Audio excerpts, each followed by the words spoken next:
नमस्कार दोस्तों, गुरु with Anjani channel में आपका स्वागत है। दोस्तों, आज का जो क्वेश्चन है वो टॉपिक है वो हमारे बीबर मिस्टर वैभव कुमार जी हैं और मिस्टर जय सिंह राजपूत जी हैं।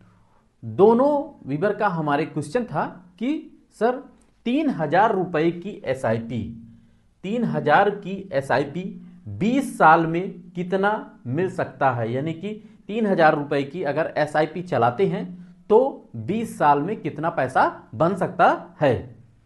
और दोस्तों, इस पर कितना टैक्स लग सकता है ये भी जो है जानकारी चाहिए थी हमारे बीबर को।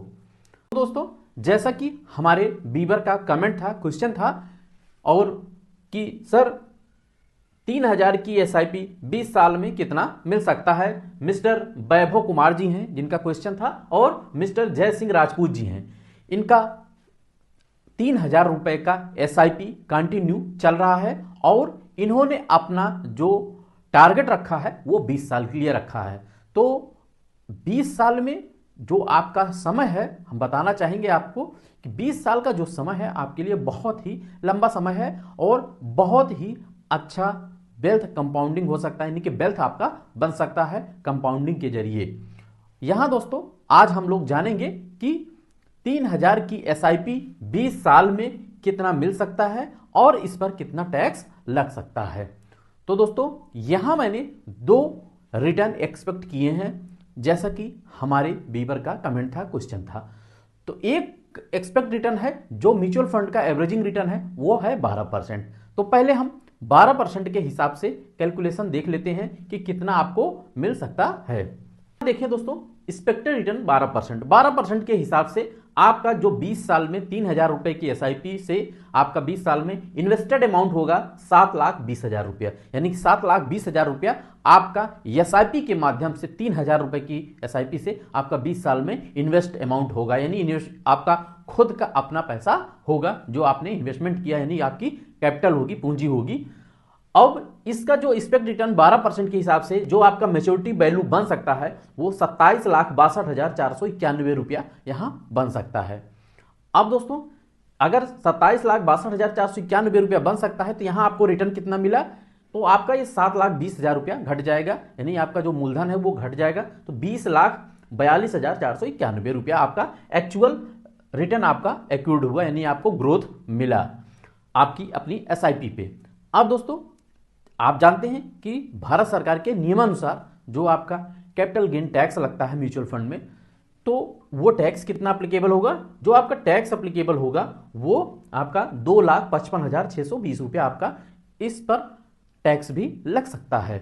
और टैक्स जो आपको लगेगा वो short term capital gain tax और long term capital gain SIP है, इसलिए आपका यहाँ पे दोनों टैक्स लग। यहाँ जो आपका एक्सपेक्टेड रिटर्न है वो 15% है। तो 15% एक्सपेक्टेड रिटर्न के हिसाब से आपका इन्वेस्टेड अमाउंट 7,20,000 ही रहेगा और जो आपका मैच्योरिटी वैल्यू यानी एक्सपेक्ट रिटर्न 15% के हिसाब से आपका जो मैच्योरिटी वैल्यू बन सकता है, यानी करंट वैल्यू जो बन सकता है वो 39,87,616 रुपया आपका बन सकता है। यहाँ पे जो आपका टैक्स अप्लीकेबल है, टैक्स 4,08,988 रुपया आपका यहाँ टैक्स अमाउंट बन सकता है।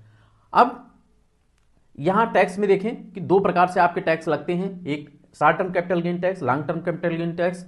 तो यहां पे आपका दोनों टैक्स लगेगा क्योंकि आपकी एसआईपी है।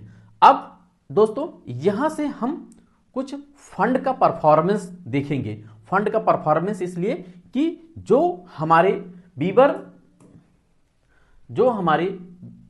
बीबर हैं मिस्टर जय सिंह राजपूत जी का कमेंट था कि सर हमारा एचडीएफसी मिड कैप फंड में हमारा एसआईपी चल रहा है।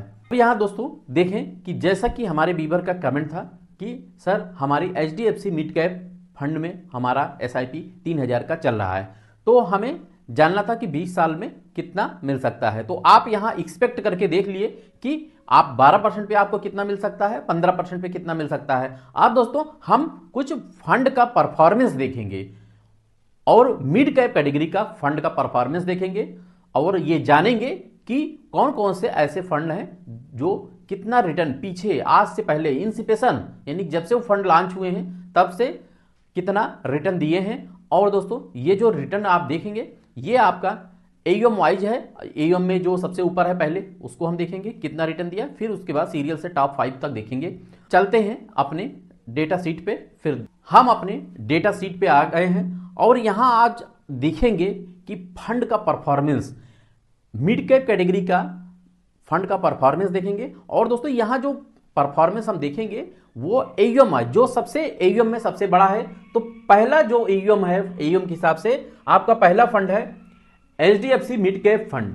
एचडीएफसी मिड कैप फंड जिसका एयूएम 92,641 करोड़ रुपए से ऊपर का एयूएम है और इसका रिटर्न देखेंगे। और ये लॉन्च डेट 2007 से ये फंड चल रहा है, अभी 18-19 साल कवर किया है। और ये आप देखें कि इस फंड ने कितना रिटर्न दिया है। और दूसरा फंड भी देख लेते हैं लगे हाथ। दूसरा फंड है आपका Kotak mid cap fund. Kotak mid cap का एयूएम भी 60,636 करोड़ रुपए से ऊपर का एयूएम है और ये भी फंड आपका 2007 से चल रहा है। तीसरा फंड है आपका Nippon India growth mid cap fund. Nippon India भी आपका 1995 से चल रहा है, यानी कि आपका 20 साल से ऊपर का ये फंड आपका हो गया। और इसका भी एयूएम जो है 42,124 करोड़ रुपए से ऊपर का एयूएम है।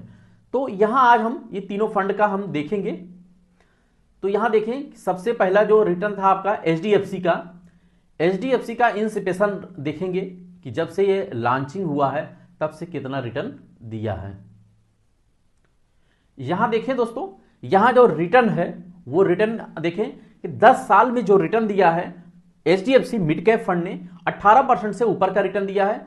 लेकिन दोस्तों यहां जो एसआईपी है आपकी वो 20 साल चल रही है, इसलिए हम सिंस इंस्पेक्शन से देखेंगे आपका 17% से ऊपर का रिटर्न इस फंड ने दिया है। आज के पीछे जब से ये फंड लॉन्च हुआ तब से अभी तक में ये 17% से ऊपर का रिटर्न दिया है। अगर 10 साल के रिटर्न की बात करें तो 18%। यानी Kotak mid cap, Kotak mid cap भी आपका 10 साल में 18% से ऊपर का रिटर्न दिया है। लेकिन सिंस इंस्पेक्शन जब से लॉन्चिंग हुआ तब से ये 14% से का अभी तक रिटर्न दिया है। यानी कि अगर टोटल पूरा जब से फंड लॉन्च हुआ है तब से अगर जोड़ा जाएगा तो आपका ये 14% से ऊपर का रिटर्न दिया है। तीसरा जो फंड है वो निपॉन इंडिया मिड कैप है, जो कि काफी पुराना फंड है, आप जानते हैं। और 10 साल का अगर रिटर्न देखें तो 18%, लेकिन सिंस इंस्पेक्शन से अगर देखेंगे यानी कि जब से ये फंड लॉन्च हुआ तब से आज तक में 21% का रिटर्न दिया है।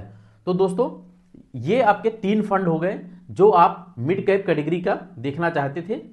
और ये जो फंड है ये फंड आपके एयूएम में, आज आप इस फंड को देखें, HDFC mid cap fund 92,641 crore रुपए से ऊपर का एयूएम है और 2007 से चल रहा है। कोटक मिड कैप 2007 से चल रहा है, 60,636 करोड़ रुपए का AUM. Nippon India growth mid cap fund 1995 से ये फंड चल रहा है, 42,124 करोड़ रुपए का एयूएम ऊपर है। तो आप दोस्तों इस तरीके से देखें कि कौन कौन से मिड कैप फंड ने कितना परसेंटेज रिटर्न दिया है। दोस्तों इस डेटा सीट से आपको सही आंकड़े मिल जाते हैं और आपको एक अच्छी जानकारी मिलती है। दोस्तों ये मेरा वीडियो आपके ओनली एजुकेशनल पर्पज से है, मेरा किसी भी प्रकार का फंड का रिकमेंडेशन नहीं है। आप एसआईपी करते समय, म्यूचुअल फंड में इन्वेस्टमेंट करते समय आप अपने फाइनेंशियल एडवाइजर से राय सलाह लेकर ही इन्वेस्ट करें। और दोस्तों आपको आशा करते हैं कि आपको एक अच्छी जानकारी मिली होगी। अगर आपको जानकारी मेरी अच्छी लगी हो तो एक लाइक करिएगा, शेयर करिएगा और हमारे चैनल को सब्सक्राइब कर हमें सपोर्ट करिएगा। थैंक यू सो मच दोस्तों। जय हिंद, जय भारत।